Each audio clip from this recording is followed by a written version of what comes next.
Hey everyone, hope your day is going well. We are back with another reaction. This is Night Game by Paul Simon, the fifth song on Still Crazy after all these years. And this is the end of side one. We're doing the album song by song, really enjoying this exploration of different albums. I'm doing some on the channel. I've done quite a few on Patreon as well. So if you like that kind of thing, stick around here or check out the Patreon. But I like doing this because then you discover some of these hidden gems and even the ones that don't get much attention in the reaction space, right? Because there's so many great songs out there that don't necessarily do crazy numbers or anything, right? Let's go.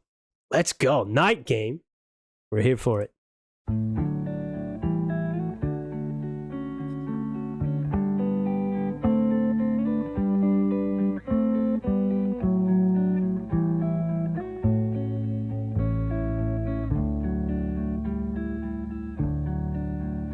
There were two men down, and the score was tied in the bottom of the eighth when the pitcher died.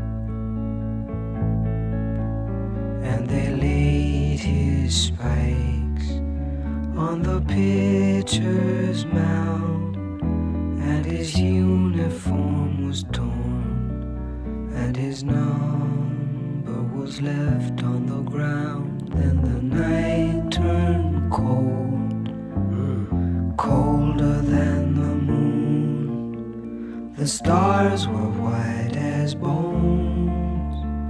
The stadium was old, older than the screams, older than the teams.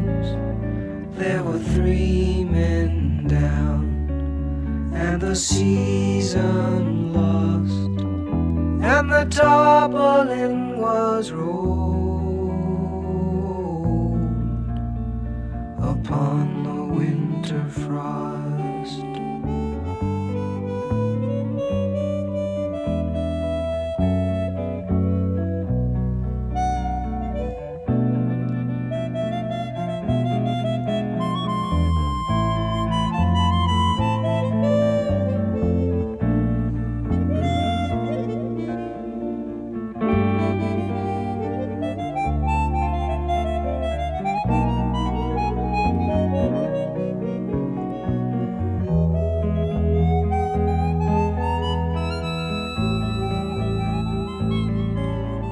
There were three men down, and the season lost, and the tarpaulin was rolled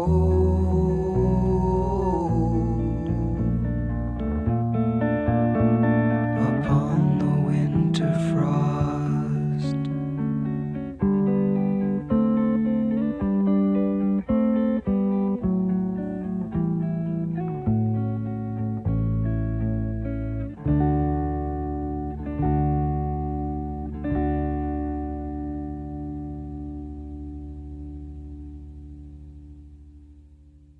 Wow.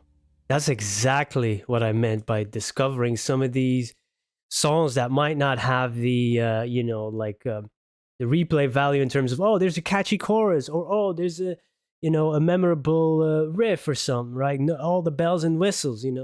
But then you get these like musical poems almost like it's a poem, but then it has music as a backdrop and it is sung as well. And those double tracked vocals, I really like that. And the restraint which he sings, it's so soothing.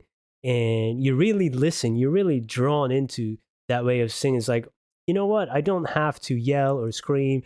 And I'm just going to sing this. And then he's like, oh, I'm going to pay attention. Like sometimes that is even more powerful than a long note being belted out for 30 seconds, which I also enjoy, by the way.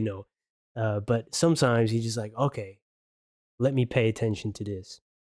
The bass line, very minimalistic music, right? The guitar as well. And what was the other instrument coming in? It really had that night feeling. Maybe that's just me thinking of like a full moon, you're in New York City and you have like a harmonica, but I'm not sure if it was, or was it an accordion. I was doubting what instrument it was. What instrument was that? Not sure, but it definitely has a night feel to it for some reason to me. Let's come here. Wait a second. Like, aren't you somewhere right now at night on a lonely street or an empty baseball stadium? I just don't know what instrument it is. Oh my God.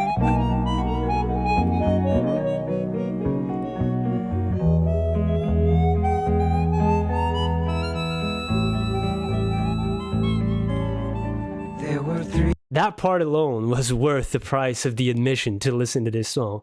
Wow. And then this writing, you know, it's baseball, right? I don't know much about baseball. It's not really that big here in Belgium.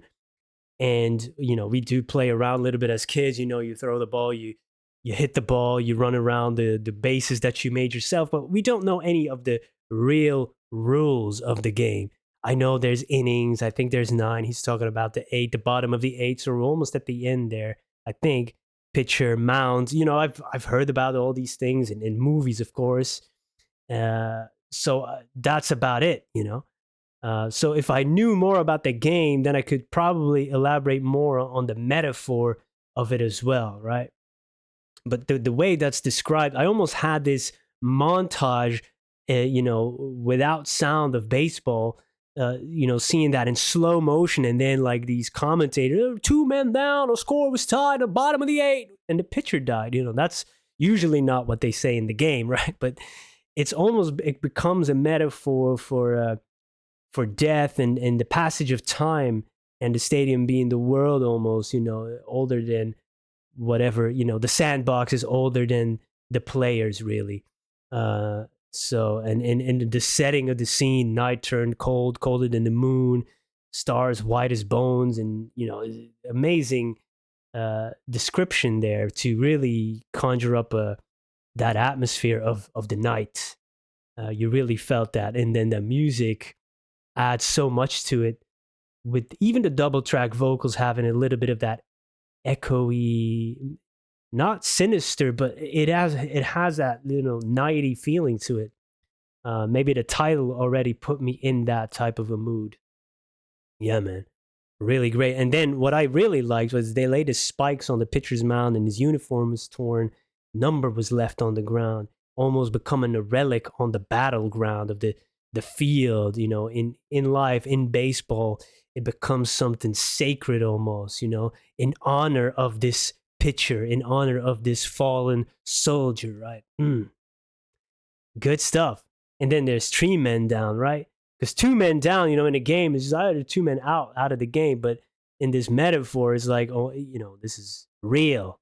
2 men are down, they're down, and then this is the pitcher the third man then down, right? I don't know.